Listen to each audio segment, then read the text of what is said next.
నా కొడుకు ఇంకా రాజకీయాల్లో అడుగు పెట్టలేదు. పెట్టక ముందే వైసీపీ ఇంతలా రియాక్ట్ అవుతుందంటే ఇది భయమా, బెదురా? వాళ్ళకే తెలియాలి అని ఏపీ కాంగ్రెస్ పార్టీ అధ్యక్షులు వైఎస్ షర్మిల అన్నారు. రాజారెడ్డి అని నా కొడుకు స్వయంగా వైఎస్ఆర్ నామకరణం చేశారు. నా కొడుకు రాజశేఖర్ రెడ్డి వారసుడు. అసలు నా కొడుకు ఇంకా రాజకీయాలలో అడుగే పెట్టలేదు. పెట్టక ముందే వైసీపీ ఇంతలా రియాక్ట్ అవుతుంది అంటే ఇది భయమా, బెదురా? వాళ్ళకే తెలియాలి. కానీ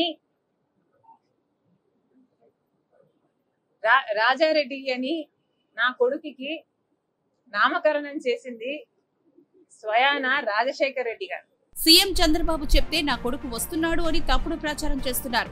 నా కొడుకుని చంద్రబాబు చెప్పాడని తీసుకొస్తే మరి ఎవరు చెప్పారని ఉపరాష్ట్రపతి ఎన్నికల్లో ఆర్ఎస్ఎస్ వాదికి మద్దతిచ్చారు.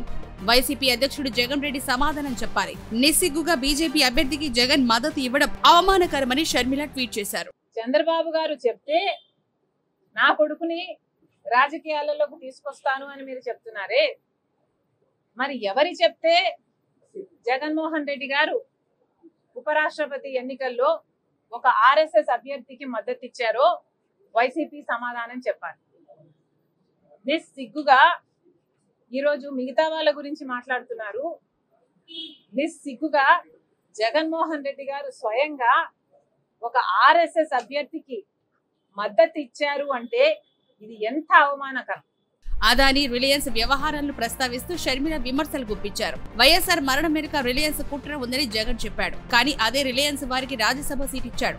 అదాని కోసం గంగవరం పోర్టును త్యాగం చేశాడు. 5 ఏళ్ల అధికారంలో బీజేపీ ప్రతి బిల్లుకు జగన్ మద్దతిచ్చాడు. ఇప్పుడు ఏ ముఖంతో ఈ మద్దతు ఇస్తున్నారో జగన్ సమాధానం చెప్పాలని డిమాండ్ చేశారు. పక్క రాష్ట్రంలో బీఆర్ఎస్ నిశ్శబ్దంగా ఉండగా వైసీపీ మాత్రం బీజేపీకి ఓటేసిందని ఆమె మండిపడ్డారు. పక్కన బీఆర్ఎస్ పార్టీ ఉంది, కనీసం వాళ్ళు ఎవరికి ఓటేయకుండా అబ్స్టైన్ అయినా అయ్యారు. ఆ మాత్రం ఇంగితం కూడా లేకపోయింది వైసీపీకి. టీడీపీ జనసేన పొత్తు బహిరంగమని, కానీ జగన్ బీజేపీతో రహస్య ఒప్పందం చేసుకున్నాడని షర్మిల ఆరోపించారు. మీరు కూడా అక్రమ పొత్తు పెట్టుకొని అదే బీజేపీ కూటమిలో చేరిపోలేదా? మీరు కూటమిలోనే ఉన్నారు. ఈరోజు మీకు అర్థమవుతుందో లేదో కానీ ప్రజలకు మాత్రం అర్థమవుతుంది. ఈరోజు బీజేపీలో ఒక తెలుగుదేశం, ఒక జనసేన మాత్రమే లేదు.